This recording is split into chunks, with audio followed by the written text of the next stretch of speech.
What's going on, everyone? My name is Matt, and you're watching Demo Reel. And today I am joined by Mr. Brett Moody. Brett, how you doing today, man? I'm good. How are you? Doing great. Thanks for taking the time to chat with me. Yeah, thanks for having me. Yeah. No problem. Earlier today, we premiered Brett's film Trauma. Now, if you haven't seen it yet, go watch it. I'll put a link to it somewhere on this screen, and you're definitely going to want to see it because we're going to get into it. So Brett, the most cliched question is, what was your inspiration for this film? So, the reason I got this idea for this film, which kind of is like not really, I guess, I was born, which I can obviously relate to in terms of the film, but I was just when I was in high school, and I would just write like 2 hours every day to practice writing.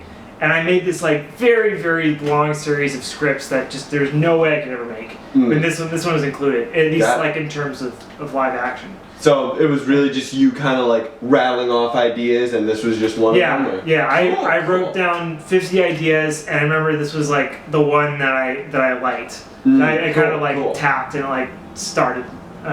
So it was mainly just working on it. Cool. And it started out as people kind of think it's a sci-fi vibe. What was your thinking on that? Because I feel like there was probably a couple different directions you could have gone. What made you want it to seem like that at first? Well, I felt that if it was a movie about like two kids being born from the beginning to the end, and that was like the premise and the log line, that might have come off kind of pretentious. That was one thing. And I also thought it was going to be a little bit like boring, because that they're probably going to just be boring. And the two producers and I, who so Harrison and Aiden, who contributed a lot to this film, I should add. The thing that we wanted to focus on is making the whole experience of the movie enjoyable throughout the whole thing. And we felt that it would be more exciting at the beginning if it was this kind of like fast-paced, not fast-paced, but this pretty like kind of action-y or like adventure-y kind of sci-fi film first, and then became something else. Yeah, and that was really cool the way you kind of subverted expectations. Like, it was kind of thrilling. It was a little fast-paced. Yeah. I like that.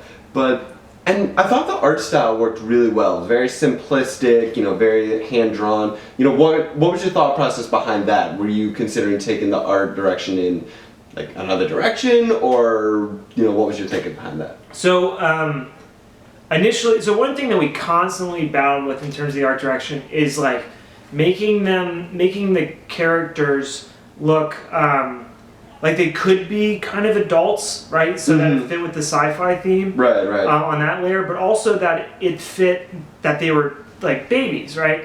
And there was one point where one of the babies had like stubble, and that was like really just wrong.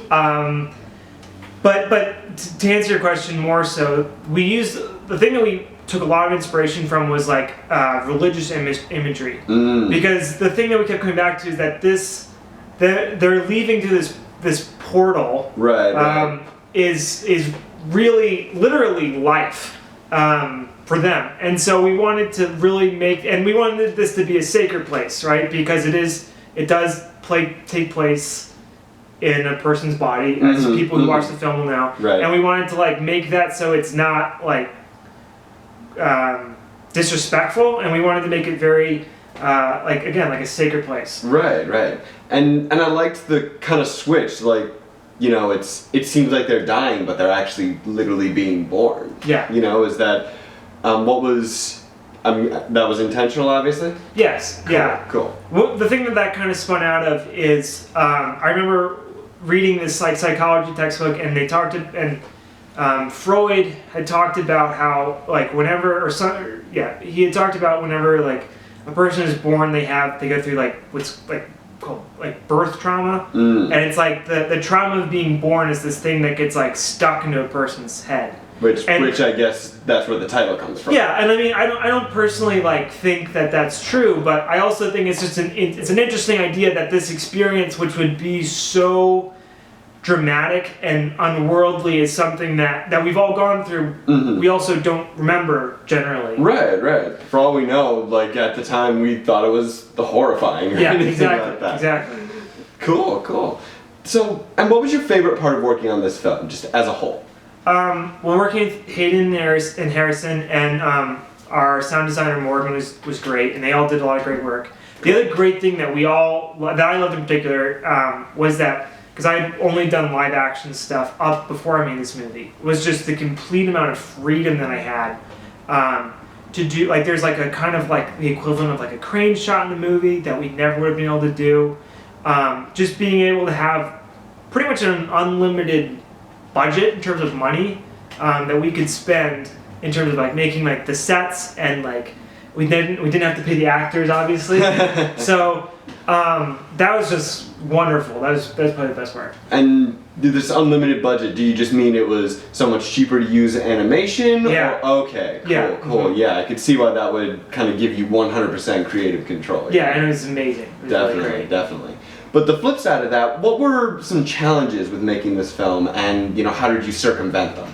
So one thing is just we were on like a very tight schedule, and actually, there's a like when I see the film, I kind of see it as like the second half of the film that we wanted to make, because there was this whole first part that was about the two twins just getting to know each other within the womb before the like water breaks, and that we just decided that wasn't necessary. Yeah. So to answer your question, it was a question of time. How much time? Right. And I can see why you did that. That might have turned it into something else or anything. Yeah, but, definitely. Which could actually be a pretty interesting idea, though. Right. Definitely. Mm-hmm. And what programs did you use to make this? We used Toon Boom Harmony, which was also great. Nice. All right. Well, Brett, what's next for you, man? Like, what's on the horizon? Well, the thing that I'm really excited about right now is new media, especially virtual reality. And in this next semester, I hope to create a virtual reality animated experience, and also to create a 360 video that's like a documentary. That's actually really cool. I've never heard of that. Yeah. That's so interesting. it's there's a number of ways that the camera can be configured, but basically it's a camera that films in pretty much in every direction. Right. And it allows you to kind of be in an environment and kind of inhabit it in a way that you wouldn't normally be able to. So it's really exciting. Cool. Do you know what this documentary is going to be about yet? Or I'm not sure. But, I just know that that's the form that I want to experiment with. Cool. Oh, and where are you going to school? I'm going to NYU. NYU. Nice. Well, and also, is there a place where people can follow your work? Website or social media, anything like that? Sure. I have a portfolio page, which I can give you the link. And, I'll put a link to that somewhere on this video or in the description, definitely. Yes. Awesome. All right. Wonderful.